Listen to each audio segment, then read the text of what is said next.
1, 2, 3. Open your eyes.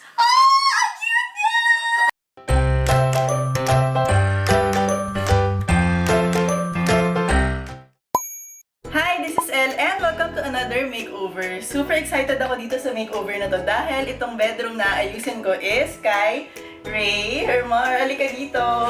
Ayan. Pero pa kami.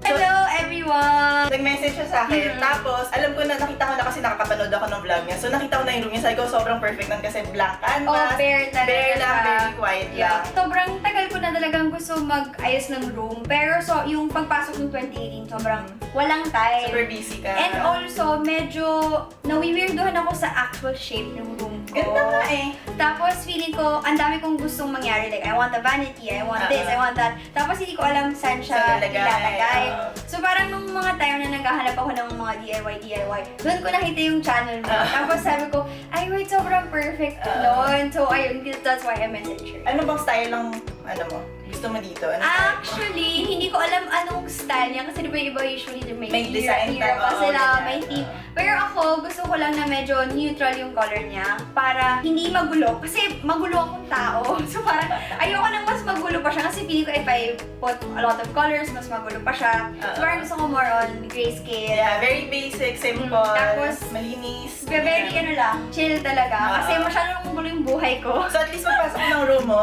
Chill, marelax yeah, ka na, that's true. ganyan. Ayun. Super excited na akong ayusin to. I'm excited Kaya- sobra.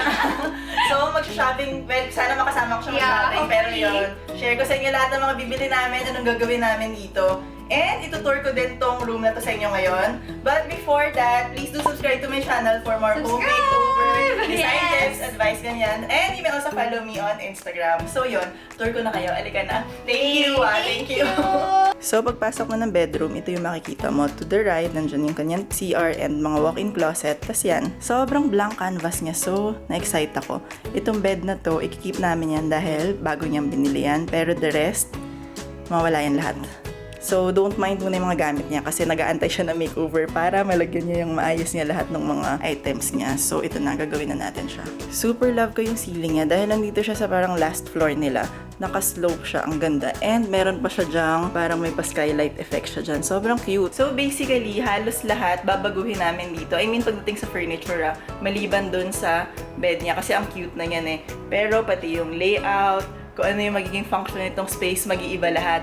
Maliban dito sa space ng vanity niya kasi perfect dyan yung vanity. Meron siyang binili na bagong table and mirror. Dyan namin ilalagay yan. Sobrang cute nung in-order niya. So, yun. Excited na akong makita yon. Pero, ang ganda.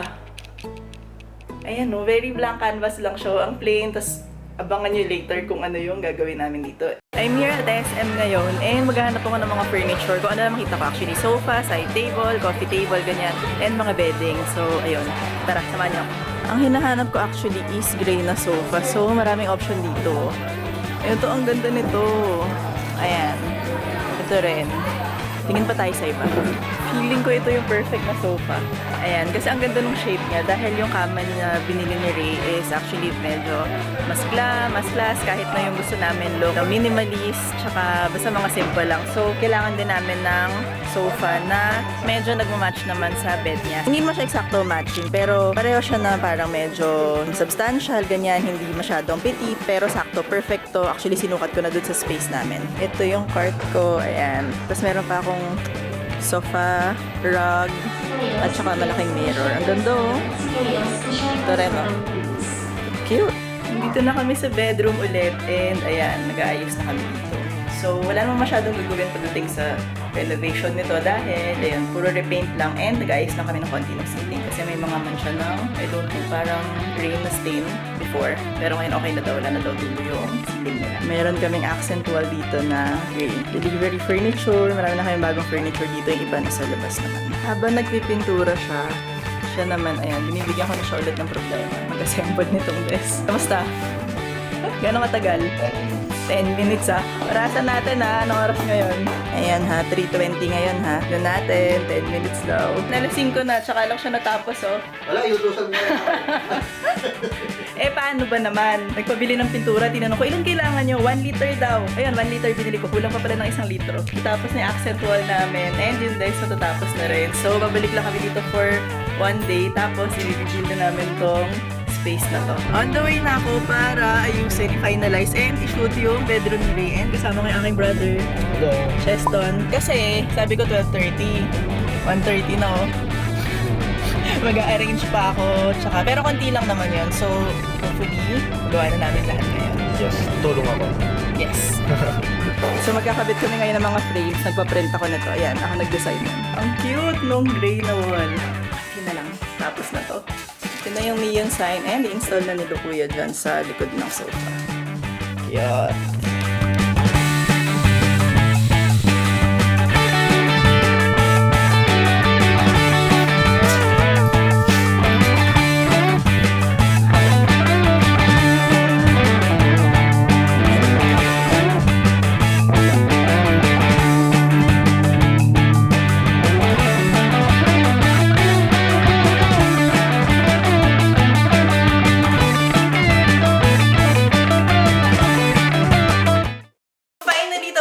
Ayusin tong bedroom ni Ray, and ito na, i-reveal ko na sa inyo itong kanyang minimalist bedroom. Halika, tour ko na kayo. Let's go!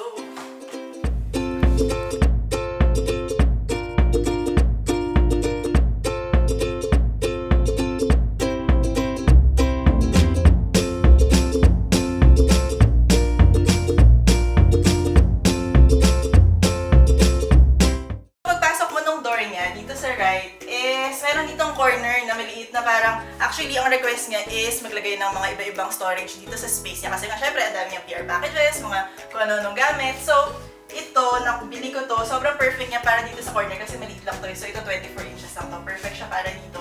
Then, pwede rin nalagyan niya ng susi or something. Ito, nilagay lang namin tong art na to. Ito, pinotoshop ko lang to. Kasi ang theme dito sa room na to is white, black, gray, and konting mga accent ng blush tsaka pink. Dito naman sa kanyang bed area, itong bed na to, binili niya na to before pa. Sobrang cute niya, white lang siya, tapos top bed leather to. And naalala niya before, yung bed niya, pag ganun to dito. So, nung reconfigure ko tong layout niya, naisip ko na best yung bed niya dito para yung half ng room niya, ang luwag pang tignan, meron pa siyang space for the living, makeup area, study area, so perfect to dito. And dahil itong headboard niya is white, gusto ko medyo may contrast naman dun sa wall. Nagpalagay ako nitong dark na accent wall na parang medium na gray. So, yun, ang ganda niya. For the side table naman, actually gold to originally. Pero makikita nyo, medyo minatch ko siya dun sa, later papakita ko, minatch ko to dun sa existing niya na vanity table. Ayan, ang ganda. For the bedding naman, gusto niya ng ano lang eh. Gusto niya kasi talaga very minimalist lang tong space niya. Kaya, ito yung kanyang bed, diba? Ang very cozy lang. Then, naglagay lang ako dito ng accent niya na pink and ng mga blush. Parang cute naman. Meron lang konting pop of color dito sa bed space niya. Sa kabilang side naman is dito namin nilagay yung kanyang work area. Kung saan siya mag-edit, magla-laptop. Nilagay lang ako ng hanging shelf dito. Ito ready-made na to. Pinakabit ko lang dito. Sa shelf na to, dito ko rin nilagay yung kanyang silver button. Ayun ah. Tapos ito, pinaprint ko yung kanyang yung logo niya dun sa channel niya. Para at least nandiyan. Bigay ako dito ng lamp. 800 pesos. Ang cute. Kaya lang, perfect din siya kasi very modern, minimalist yung style niya. Yung chair, ganda. Dahil simple lang lahat, white lang, white yung walls, black. Kaya gusto ko ng konting accent na medyo merong detail. Makita nyo meron siyang grid. Wala. Dagdag lang na na texture para dito sa space. Then dito naman sa tabi is yung kanyang living area. Gusto niya talaga ng sofa dito sa room niya. And malaki naman yung space, kaya talagang may lugar para maglagay kami nito. Dahil yung bed, nilipat na namin dun sa kabilang side. Ang laki nitong space na to, meron siyang living area dito. And ayan, ito yung binili nating sofa kanina. Diba ang cute niya? Then ito yung pillow na mga blush and pink. And yung kanyang pinagawa namin na neon light. Sobrang cute, conquer. Siya yung nag-request yan kasi actually meron siyang tattoo niyan. So, yun yung pinalagay namin dito. Ganda, diba? Gusto ko na nga rin dito yung post. Mamaya photoshoot ulit tayo dito. Sige. So, meron din kaming rug dito na gray and itong black coffee table. So, meron siya living area, di ba? Living space dito sa corner ng room na to. Then, dito sa kabilang side naman, sa tapat ng living area niya, is yung kanyang vanity. Talagang inupuan ko lahat ng mga upuan niya. yung kanyang vanity space. Dito na originally yung vanity niya before. Actually, request niya talaga dito yung vanity niya kasi meron siya dong parang window, may ilaw, maliwanag itong side na to. Tapos ang ganda lang ng corner na to para magpaganda, magpapili, ganyan. So itong table na to, tsaka itong mirror, binili na niya to before. Ang nandito talaga pagdating ko is the bed and itong dalawa na to. The rest, yun yung binili na lang, shinap na lang namin. Sobrang cute nito, simple lang din, white, black. Yan, dito ko tinero na yung side table na white yung top, tapos black yung legs. And nilagay ko rin tong art dito na same yung theme. May blush, may gray, may black, may white. Yun lang actually tinatanong ko anong gusto niyang ilagay ng mga artist. Sabi hindi gusto lang niya ng very simple lang, basta bagay lang sa room. So, yan yung nilagay namin. Ito, actually, ang cute. So, yan na parang blush na velvet na chair. So, ito nakita ko. Tapos, meron siyang gold na legs. Ganda, di ba? Perfect for a vanity space talaga.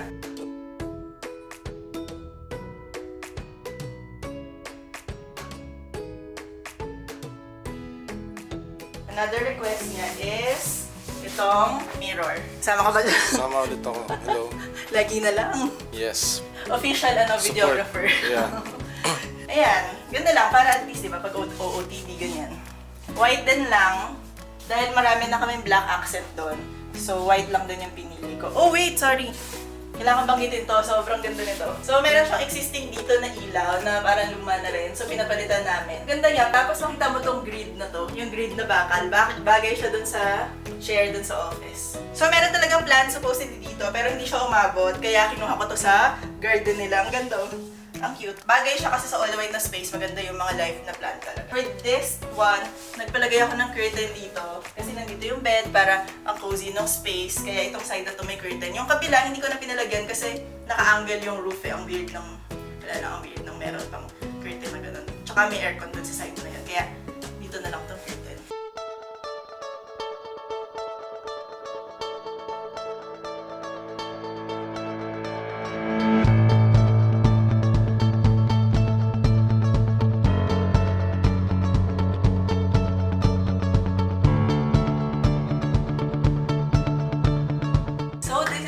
Minimalist bedroom makeover. Actually, request niya talaga na yung bedroom na gusto niya very simple, clean, and serene lang kasi nga sobrang busy na niya. Tapos yung ginagawa niya, makeup, ako kulay lahat. So gusto niya yung bedroom niya white, black, gray, and konting mga touches lang itong mga blush, ng mga pink, ganyan. Kaya, ayun. Super na happy ako sa kanya kasi wala, pag nare-relax ako. Pag tinitignan ko tong room, nakaka-relax siya talaga. So, nakuha natin yung goal natin. I-reveal ko tong room na to mamaya sa kanya. Pantayin natin siya later. But for now, please do subscribe to my channel for more home makeovers, design tips, design advice, and you may also follow me on Instagram. So, yun lang. Antayin na lang muna natin siya. Bye! Ito na siya. So, i-reveal na natin tong room sa kanya. Nakakuta. Dali, hawakan kita. Meron tayo sa... Feeling ko ang dami natin storage na nakaharang. Wala! Maluwag na tayo. Naalala mo yung itsura ng room mo before? Oh my God. Oo. Naalala mo siya? Oo, naalala. So, in my mind, oo. So, alala ko siya. So, okay, 1, 2, 3. Open your eyes. Oh! Ang cute niya! Oh, na-install na rin yung mirror ko. Oh, I like this. Very minimalist. Space. Ang luwag, di ba? Super luwag. Oy, naalala niyo ba yung itsura nito? Yung itsura nito parang basurahan. Uy, ang cute lang. Oy, with the play button and the Yes. logo. Ay, ang cute. Ay, ang happy ko. Ay, ang cute din ito. Ay, hi! Hi lang. Ayan. Ganda na grabe. Kaya alam ko yung itsura niya. Baby, itsura niya dati. Mukha siyang stock room. Sobrang ganda niya. Thank you. Excited Grabe siya. ang ganda niya. Hindi ko imagine na ganito. Diba? Excited ako dun sa room. Kasi, iba kasi, kapag maayos yung room mo, to be honest, part ng katamaran ko mag-film is Dahil, that totoo. magulo yung part ko. So, Okay. parang kuwari mag-film ako. So, andyan yung bed dahil. Magulo lahat. Ito lang yung malinis. So, Kasi doon ka ito lang. yung kita ito yung kita sa video. Video. Pag dito ako mag-film, lahat naman like, Pero so, parang palipat-lipat lang kami. Oo, totoo. Pero now, Kahit ano, marami ka ng angle. sobrang Pwede ka dito, dami. pwede Di ba yun yung ka- sabi ko sa'yo? Sabi ko, every angle kaya Dapat mag-vlog. cute. Or kapag may postings for Instagram, kaya Kahit na. na dun yung corner na yun. And cute. Ganda, di ba? Tapos bagay siya doon sa chair. Oh, nakita ba nila yung dating itsura niya? Meron akong dating itsura nito. Pero makikita dating itsura. Oh my God. Ang Yay! Thank Nice. you. Happy ka? Sobra. Yay! Yun lang. Thank you. Thank you. Happy ako. Happy siya. Happy Nice. talaga. So, makikita niyo tong room na to sa lahat ng vlogs niya. Excited na Nice, ako. nice. Mamayang gabi mo. Agad ako. Oh. Yay. Thank Thank you. you. Bye-bye.